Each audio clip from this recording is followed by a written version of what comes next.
¿Qué hay? Buenas tardes, mi nombre es Joaquín López. Bienvenidos a todos los que estáis aquí presentes y a todas las personas que están conectadas y están siguiendo el hackathon en diferentes directos que estamos realizando. Como director del departamento BIM de TICSA, es un honor estar aquí y participar en esta iniciativa que es un paso más en la consecución de nuestros objetivos en cuanto a la digitalización en el sector de la construcción. Hoy tenemos la suerte de contar en la mesa redonda con 4 personas que promueven desde sus posiciones y empresas el impulso hacia la digitalización. El tema a tratar es el Open BIM. Y sin más, voy a pasar a presentar a los invitados. Fernando Iglesias, que lo tengo aquí a mi derecha, es arquitecto, coordinador BIM en FCC Construcción y, entre otros proyectos de los más relevantes que ha realizado, es la remodelación del Santiago Bernabéu, con el que he tenido la suerte de compartir experiencias. Bienvenido, Fernando.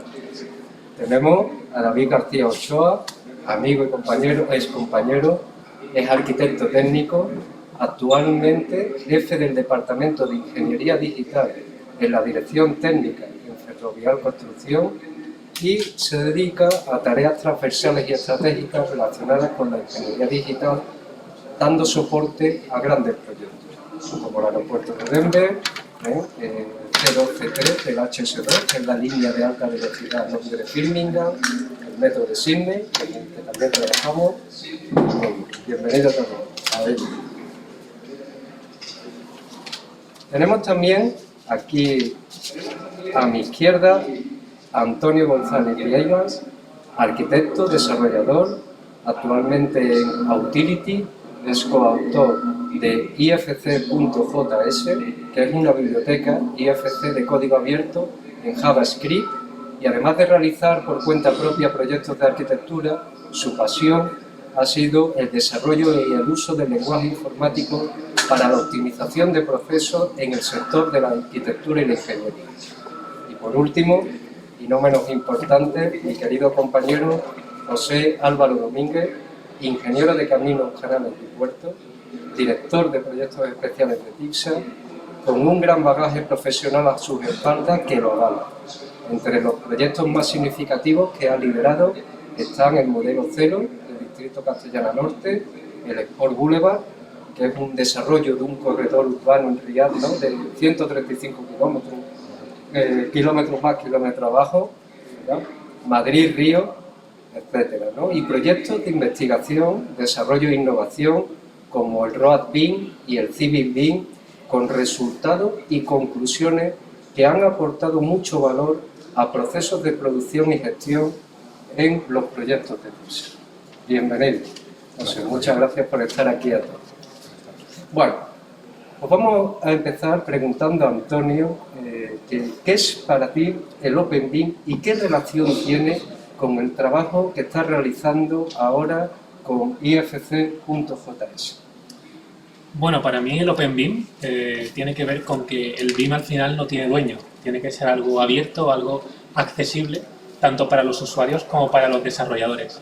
Y eso tiene mucha relación con IFC.js, porque hasta ahora el mercado de software BIM era un mercado cerrado donde solamente podía haber unos pocos actores, lo cual quería decir que eso se convierte en un mercado de vendedores, donde son los vendedores los que ponen el precio y las reglas, ¿no? Entonces, el equipo de IFC.js hemos intentado cambiar eso y decir, oye, igual que cualquiera puede hacer videojuegos, o igual que cualquiera puede hacer cualquier otro tipo de aplicación, ¿por qué no cualquiera puede hacer herramientas BIM, ¿no? Y hemos cogido la misma tecnología que tienen las grandes empresas de software encerrado y la hemos hecho en abierto, gratis, para todo el mundo. Muy interesante, muy interesante. David, una persona como tú que has estado trabajando en el mundo de la ingeniería y ahora has pasado al mundo de la construcción, ¿nos puedes decir las problemáticas que te has encontrado con la interoperabilidad entre los software en los proyectos en los que estás trabajando? Pues sí, mira, en Ferrovial nos caracterizamos por los proyectos de infraestructuras y ahí tenemos bastantes problemas para conjugar lo que son sobre todo los proyectos lineales con los proyectos que podemos llamar verticales, que al final es conjugar dos principales casas de software. La interoperabilidad es o nula o complicada. Y al final, pues estamos a merced del uso de estas herramientas en función de la geografía, los clientes, el tipo de proyecto. Y cuando tenemos que juntar cosas que están en un lenguaje y en otro, pues empiezan los problemas. Sí. Fernando, ¿tiene FCC alguna estrategia definitiva o ha planteado alguna iniciativa encaminada al Open BIM? Bueno, en ese sentido, comparto un poco lo que ha dicho David. El core de FCC es la construcción de infraestructuras, la realización de proyectos y construcción de infraestructuras. Entonces ahí son los proyectos los que marcan la vía de entrada. El Open BIM es la estrategia clara para evitar un término que es lo que ha introducido Antonio, que es el vendor locking, ¿no? el depender de las casas de software. No se puede hacer un proyecto con un determinado software, como ha dicho David. Entonces el Open BIM, digamos que es la alternativa, por lo menos la vía que está disponible para ello. En ese sentido, y desde FCC siempre se ha perseguido el realizar o contemplar esa estrategia dentro de nuestros estándares propios, es decir, realizar una serie de estándares que contemplan el trabajo con IFC, no como obligación, sino como alternativa viable a garantizar que esa interoperabilidad es exitosa y, vamos, la estrategia va en ese sentido. José, dada tu relación directa con clientes públicos y privados y siendo conocedores en gran medida de sus inquietudes, ¿podrías decirnos si el Open BIM, la interoperabilidad de las herramientas, es una cuestión que realmente les preocupe hoy en día y la están teniendo en consideración? Claro, Joaquín, la metodología BIM ha resultado un paradigma en el cambio de la manera de confeccionar el diseño y confeccionar los activos de infraestructuras, porque lo que estamos desarrollando con metodología BIM son grandes bases de datos de información, son modelos de información que tienen una representación plana o una representación tridimensional, pero lo que tratan siempre es de, en las distintas fases del activo, intentar conjugar e intentar ensamblar diferentes bases de datos. El problema que tenemos es que no hay un código abierto que funcione a día de hoy para los proyectos de infraestructuras. Como ha dicho David, efectivamente los proyectos de edificación tenemos un formato de intercambio que funciona bastante bien, entre comillas, pero en el mundo de las infraestructuras necesitamos un desarrollo, necesitamos unas pautas. Hablaremos en el debate del papel de la Administración y la Comunidad Europea. Es necesaria una norma única que sea capaz de definir la estrategia que tienen que tener estas bases de datos para que todos los elementos que tienen que convivir a lo largo de la vida útil del activo sean capaces de estar bien conectados y no dependamos ni de las casas comerciales ni de los desarrolladores, que cada uno establece un código de campos como cree conveniente. Creo que se ha abierto un melón y que estamos en fase de desarrollo y que estamos avanzando por el buen camino, pero todavía nos queda un camino por recorrer, sin lugar a dudas. Muy bien. Nada, ahora os pregunto ya a todos, vamos a abrir el debate desde el cargo que ocupáis actualmente todos. ¿Cómo afecta las problemáticas derivadas de la falta de interoperabilidad de software en vuestro trabajo? ¿Cómo lo veis? Es una problemática que tenemos todos, pero ¿es reconocido realmente por parte de los clientes? ¿Es consecuente con esa problemática que tenemos de cara a ajustar nuestros horarios, ¿vale? A ahorrar y dar más plazo, más tiempo a los proyectos? ¿Qué pensáis al respecto? Bueno, yo creo que reconocida está. Otra cosa es que las soluciones que tengamos disponibles para resolverlo sean más fáciles de llegar a ellas, que mucho tiempo que nosotros invertimos en buscar cuál es el proceso lógico, el proceso más óptimo, más que lógico, óptimo, para dar con la solución que estamos buscando, pues quizá en ese tiempo sí perdemos mucho. Es decir, hay mucho ensayo y error, mucho, bueno, vamos a ver cómo funciona la exportación, vamos a testear para ver si el resultado que conseguimos es el adecuado para el flujo que queremos testear. Entonces sí que es verdad que hay mucho, y dependiendo cuánto esté involucrado en ese flujo, hay más entendimiento de lo que estamos haciendo o no. Pues una persona un cliente, ¿no?, que pide BIM, vamos a decirlo así, con un desconocimiento de base, pues quizá este tipo de ensayo y error no los entiende, que afecten a los tiempos del proyecto. Pero bueno, yo creo que es un poco lo que ha dicho José, es decir, vamos en el camino. Yo creo que el Open BIM cada vez suena más y el mercado está cada vez más enfocado a ello. Por lo menos a entender que necesitamos algo independiente de las casas.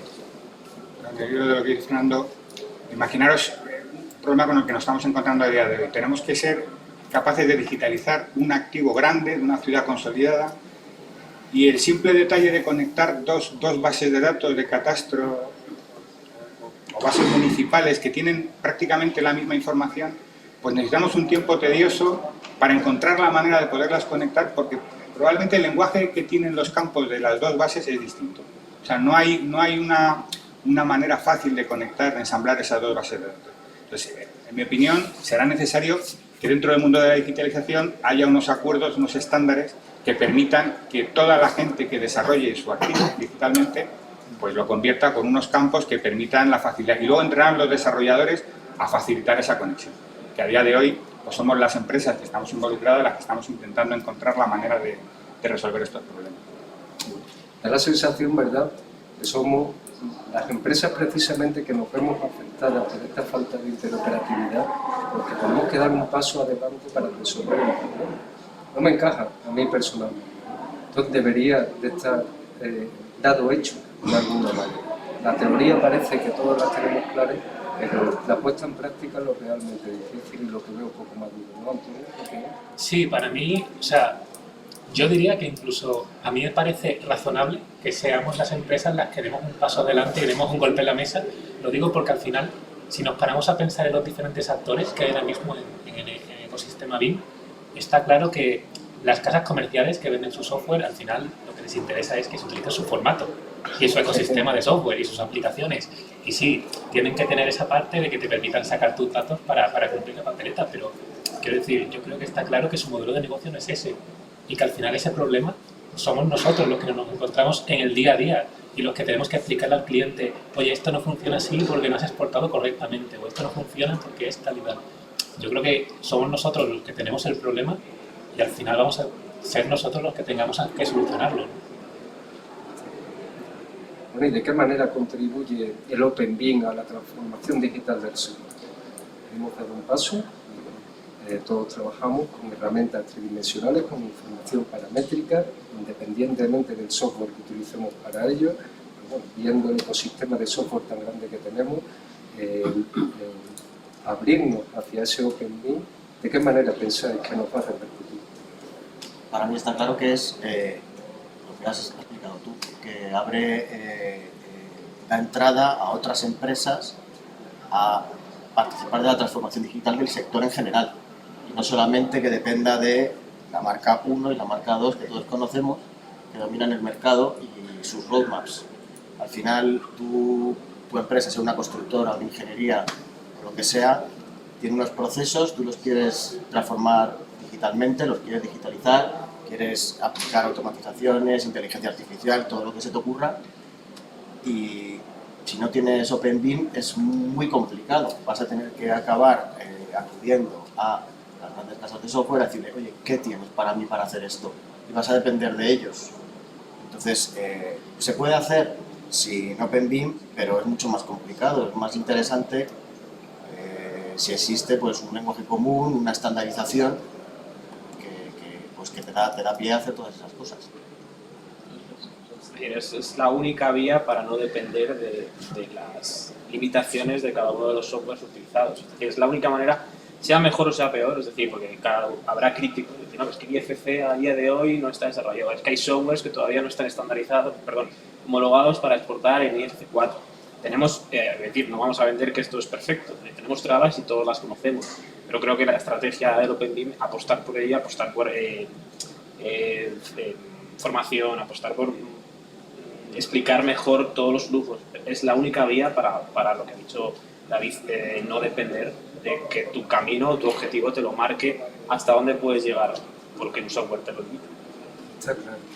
Un poco, según cómo va la dinámica del debate, os pregunto, ¿pensáis de verdad, y no especialmente a José dirigida esta pregunta, aunque evidentemente podemos contestar todos, que nuestros clientes son conscientes de las problemáticas que nos encontramos nosotros, como ingenieros y como constructores, en interoperabilidad de los archivos, de los software, etcétera, y si están poniendo el remedio. Claro, la realidad es que el activo de la infraestructura tiene muchos dueños, desde el inicio en la fase de desarrollo hasta la construcción, hasta la explotación. Pues en todo ese periodo tiene muchos dueños, ese modelo de información tiene muchos dueños y la administración, en cierto modo, o el propietario siempre está participando, ¿no?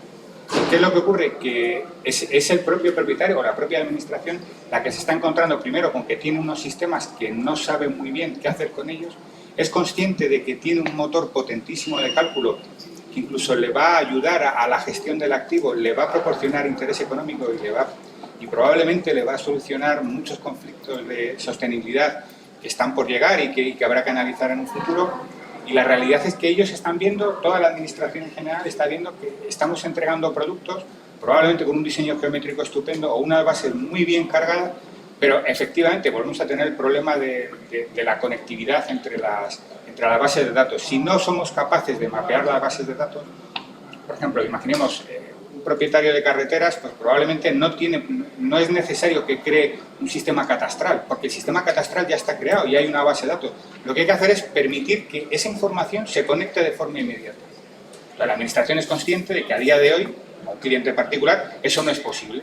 Necesita contratar una empresa que se dedique a adaptar de la mejor manera posible esas conexiones.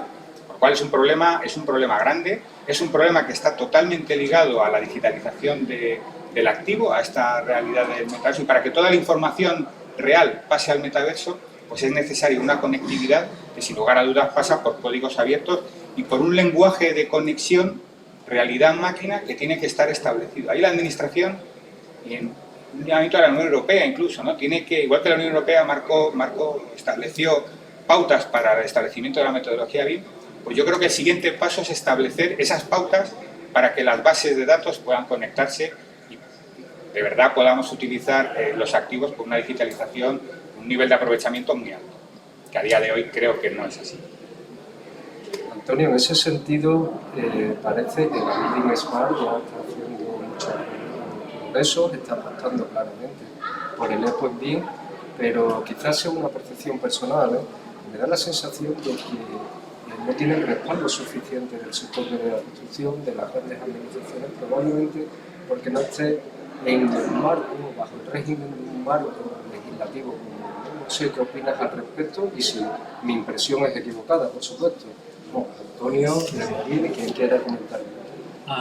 Sí, la Building Smart es quizás el organismo internacional que públicamente más está, bueno, son los autores del formato IFC, ¿no? Y son los que más quizás apuestan por ello, pero yo diría que al final en la ecuación no solamente hace falta gente que cree el estándar y que fomente el estándar y que haga eventos, sino que hace falta gente que al final se sienta a resolver el problema, porque hablando desde el punto de vista del desarrollador, implementar IFC es realmente difícil. Ese es uno de los motivos por los cuales es tan complicado sentarse a hacer una herramienta BIM para tu empresa, porque implementar IFC requiere de años, de gente especializada y muchísimo dinero y de gente que es muy difícil encontrar. Entonces yo creo que ahí, de alguna forma, nosotros, hablando de como las empresas, podemos ser un poco esa pieza que falta, como ese motor que al final le meta como el tiempo a eso, ¿no? Como que parece que todo va muy lento, ¿no? Y por ejemplo antes se ha dicho de, bueno, no se sabe si el formato IFC funciona muy bien. Bueno, realmente lo que no sabe es si los interpretadores de IFC de las diferentes herramientas mayoritarias son los que funcionan bien, porque el formato IFC no es otra cosa que un JSON, es un formato de texto que contiene información y se puede extraer de él perfectamente, ¿no? Entonces yo creo que ahí nosotros somos un poco ese ingrediente que falta, ¿no? Esa pieza que falta para que al final esto se ponga en marcha de verdad. Yo voy a añadir un comentario respecto al IFC, porque efectivamente el IFC, la dificultad del IFC no es desarrollarlo, ¿no? Hay gente muy capaz. Yo además de aquí quiero dar la enhorabuena a toda la gente que está detrás de la Building Smart. Aprovecha hay un equipo humano gigante detrás y están haciendo un trabajo de verdad excepcional y muchas veces de forma vocacional y altruista, ¿no? Que bueno, pues tiene sus dificultades. Pero fíjate, en el caso de las infraestructuras, el caso de la edificación, el mundo de la edificación tiene un idioma internacional muy fácil. Es verdad que la edificación, un proyecto de edificación tiene muchos parámetros, muchas cositas dentro de un edificio, pero es muy, estructuralmente, es un concepto muy fácil.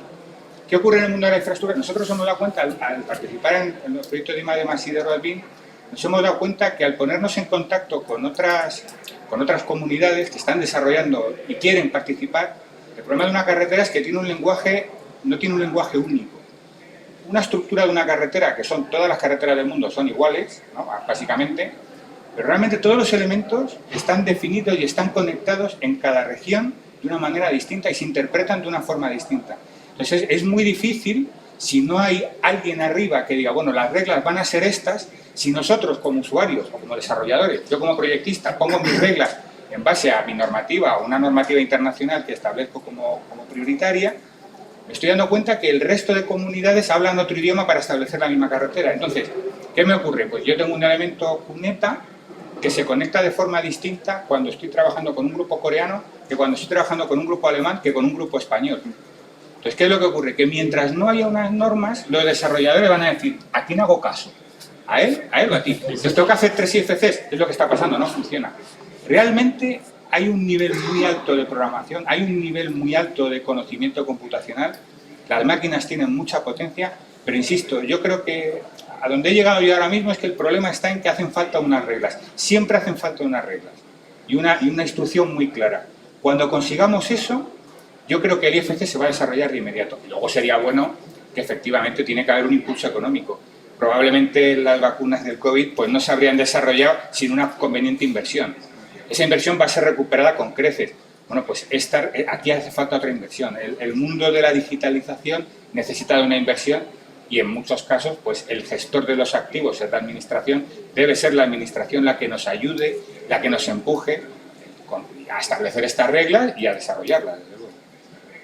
Yo, si me permitís, voy a hacer otra pregunta, ¿no? O sea, estoy totalmente de acuerdo contigo que además de la estandarización y unas reglas que regulen esto, creo que hace falta contarlo bien. Creo que hace falta más formación en entender el estándar, porque estoy de acuerdo con Antonio, es decir, es un estándar que lleva creado, es lenguaje, es Express, es un IFC, son bases de datos, la información está disponible, pero quizá hay que ayudar a entenderlo mejor. Es decir, no creo que el problema sea el IFC, para nada, soy totalmente partidario, pero creo que hay mucha labor de contar bien lo que es y abstraerlo de tal modo que desde la base se entienda para poder aplicarlo. Para mí, la clave está en los promotores, sean públicos o privados, que sepan lo que quieren, para qué quieren los archivos digitales de lo que sea, como si te piden un archivo de un software en concreto y pasamos de IFC.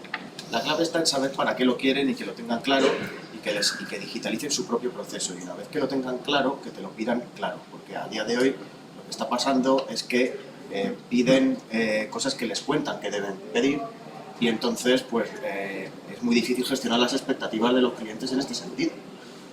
También se ve pues, que va impregnando esto poquito a poco, ¿no? Cuando hay un mandato, cuando en el Reino Unido fue el Big Mandate se vio exponencialmente un crecimiento en todo el mundo y en las casas de software también. Pues, ¿qué hicieron? En edificación se pusieron las pilas, poco a poco ya va con las infraestructuras que llevan otro ritmo, ¿no?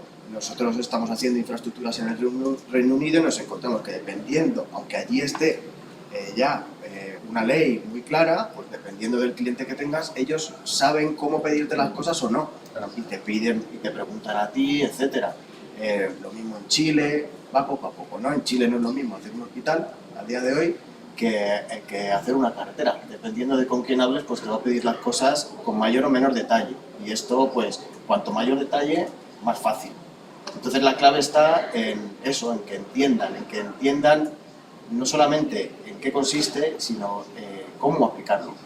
Porque una vez sepan cómo aplicarlo, te van a decir claramente, no, si yo lo quiero así lo quiero para que me encaje en mi proceso y que yo sea capaz de conectar mi catastro con mis licencias urbanísticas, con mi tal, con mi no sé qué, con no sé qué, es al final lo que les interesa. Porque el tener una base de datos digital por tenerla, pues es interesante, pero no sirve de nada.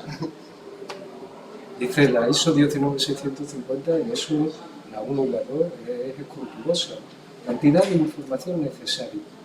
Pensamos muchas veces que cuanto más información es mejor, ¿no? Queremos más, no sé, estamos en una sociedad donde todo simplemente lo necesario, lo escrupulosamente necesario para poder hacerlo. Claro, Joaquín, pero yo lo que he hecho en falta es que dime qué es lo necesario y Efectivamente, luego dime eso necesario, ¿cómo lo llamo? Precisamente ahí es donde está ¿Cómo lo el problema. estructuro? Como nadie te dice lo necesario, siempre aportamos información. Y eso contamina. Y probablemente sea lo que haga tan complejo, ¿vale? Establecer el proceso, ¿no? ¿Qué cantidad de información, cuál es la que se necesita, etc. Tenemos que saber cuál, ¿no? ¿Qué pensáis sobre el papel que está desempeñando en todo este aspecto los desarrolladores de software? En mi opinión, ahora mismo han encontrado un filón, están haciendo un gran trabajo, ¿eh? No me cabe duda que han dado o están dando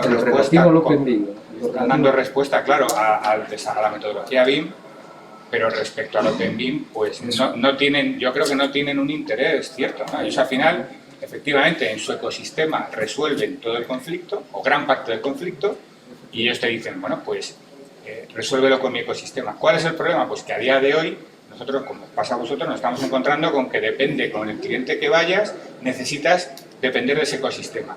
Y entonces tienes que tener especialistas formados en 2 o 3 ecosistemas distintos. Y eso es muy complejo, encontrar esos perfiles, porque al final los software no son iguales, los procedimientos no son iguales, y es complicado tener un especialista. Lo importante, por lo menos en nuestra casa, es tener un especialista de carreteras, por ejemplo, de ferrocarriles.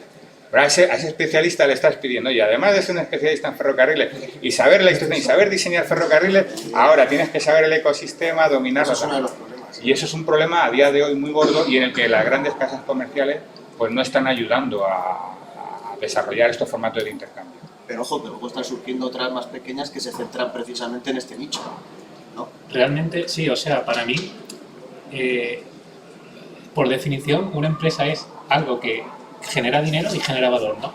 Entonces, si nos paramos a pensar en las casas de software, de tanto grandes como medianas, en el fondo, eso yo decía, a ellas, a su modelo de negocio no les aporta mucho dinero el hecho de apostar mucho por el Open BIM.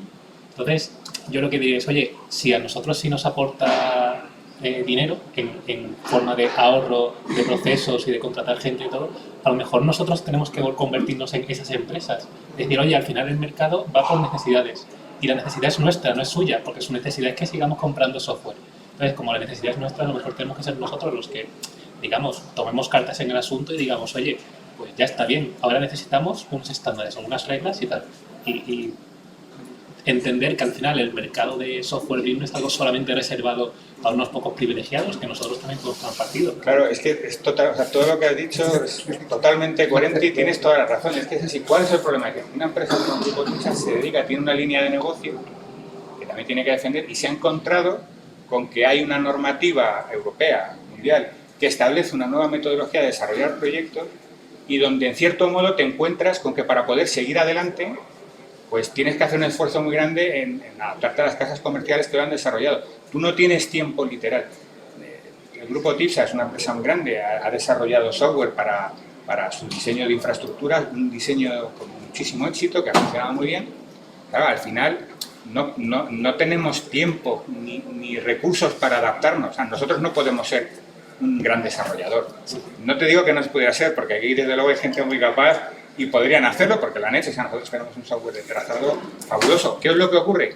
Que adaptarlo a esta nueva metodología, cuando no hay un estándar de intercambio, no te queda más remedio que adaptarte a ello. Entonces ahí, montarnos nosotros el negocio de desarrollar software para poder entrar es muy complicado, extremadamente complicado. Para mí está clara la estrategia, lo ha dicho muy bien Antonio en su primera intervención. Es decir, todo el mundo puede crear un videojuego. Y para mí la estrategia que se tiene que plantear las casas de software aplicado al BIM es que solo se tienen que fijar en lo avanzada que está la industria de software en otros campos. Es decir, la estrategia que están marcando, es decir, depender de las casas comerciales, no es planteable en la industria de videojuegos, en la industria de software, yo qué sé, pero desde hace 20 años. O sea, nadie, o sea, lo desarrollado que está el código del open source en otros campos, comparado con lo que con lo que trabajamos nosotros día a día, es que para mí igual es que veo solo una parte del negocio, pero creo que no hay otra estrategia y deberían no se puede depender de que tú dentro de 20 años quieras abrir un proyecto y dependas de si tienes o no tienes el software para abrirlo. El proyecto es de la empresa, no es de la casa de software, y a día de hoy es así.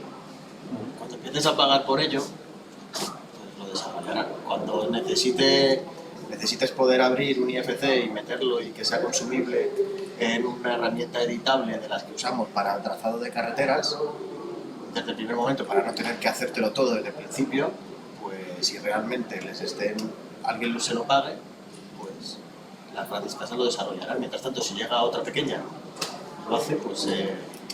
Para mí, claro, la idea clave es decir, oye, su juego, ¿no? Es decir, hacer un software BIM cuesta, no sé, 1 millón de horas de ingeniero de software hiper especializado en ese dominio. Y como, bueno, no sé, es un número, ¿no? Pero, o sea, no. Espera, ¿qué vas a hacer? Pero claro, entonces, yo juego a que solamente yo tengo la capacidad de montar un negocio sobre ese 1 millón de horas, porque una empresa, sea grande o pequeña, cuyo negocio principal no es el software BIM, como tú has dicho, no se lo puede permitir. No se puede permitir tener un equipo de gente hiper especializada si ese no es su modelo de negocio principal, o es más complicado. Entonces, para mí, la clave está en pensar, oye, si hay un montonazo de empresas que tienen esa necesidad, ¿por qué no construyen ese 1 millón de horas en común y en abierto? Porque al final, quiero decir, sería como un ahorro de dinero global para todos, ¿no? Porque al final los grandes ganadores de la situación actual son las casas de software, es lo que tú has dicho, es un filón tremendo. Hay pocos vendedores, hay muchísimos compradores y al final sí, todo el mundo ahora mismo está dando la impresión de que ahora vamos a llegar a una época de greenwashing con el OpenBIM, ¿no?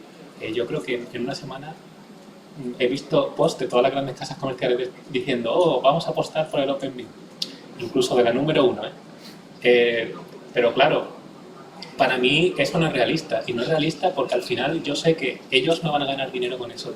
Cuando lleguen empresas que ganen dinero haciendo OpenBIM de verdad, para mí ahí será cuando se ponga en marcha la... Claro, con lo cual lo que hace falta es una ayuda y una inversión, ¿no? O sea, hace falta unas normas, estas son las normas que hay que seguir, unas mínimas normas, pero unas normas, y luego esta es la inversión que se dedica para este desarrollo. Y eso pues facilitará que la digitalización llegue a buen puerto, ¿no? Que acabará llegando, desde luego.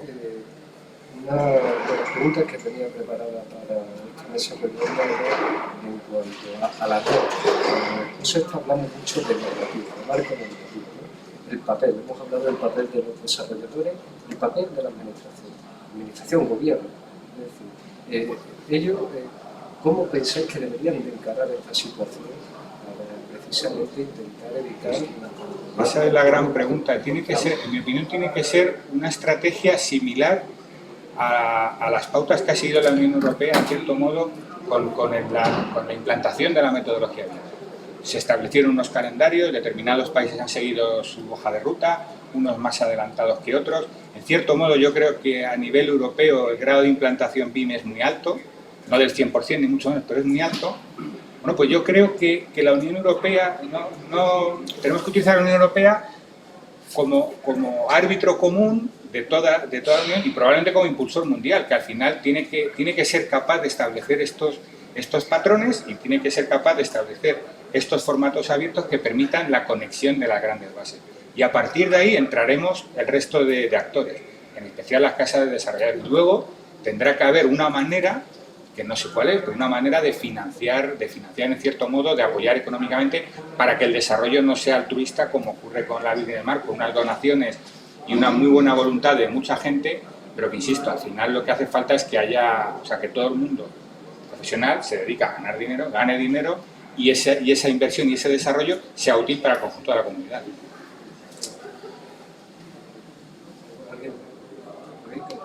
Sí, bueno, yo creo que habría que copiar al Reino Unido directamente, porque ya tienen un macroproyecto político que se llama Digital Britain, que lleva muchos años y que a raíz de eso salió todo esto del BIM, y lo que habría que hacer es eso a nivel europeo, básicamente.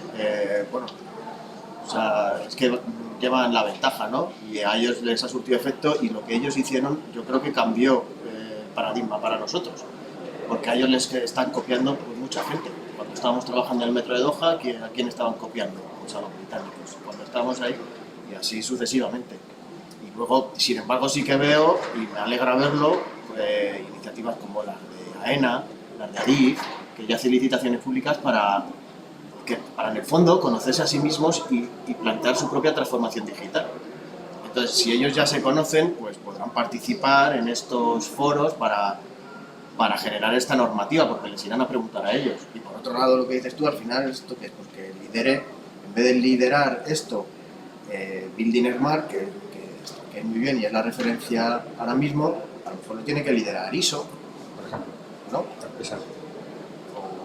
Yo creo que esa es la idea. Eso con una aportación económica y luego pues es una hoja de ruta que nos permita, pues, en una serie de años, yo creo que es un medio plazo, que acabará desarrollándose de forma mucho más eficiente a como está a día de hoy. Yo creo que en los últimos años las iniciativas como la de Adif, AENA y demás enfocan el mercado a que ya en estos grupos de trabajo, como son la Building Smart, que a lo mejor hace 10 años o 5 años no había una presencia tan gorda de organismos públicos, pues a lo mejor que se forman unos clústeres de organismos públicos que impulsen que estándares de calidad se desarrollen con una calidad suficiente, bajo la redundancia, como para poder garantizar un flujo de trabajo open.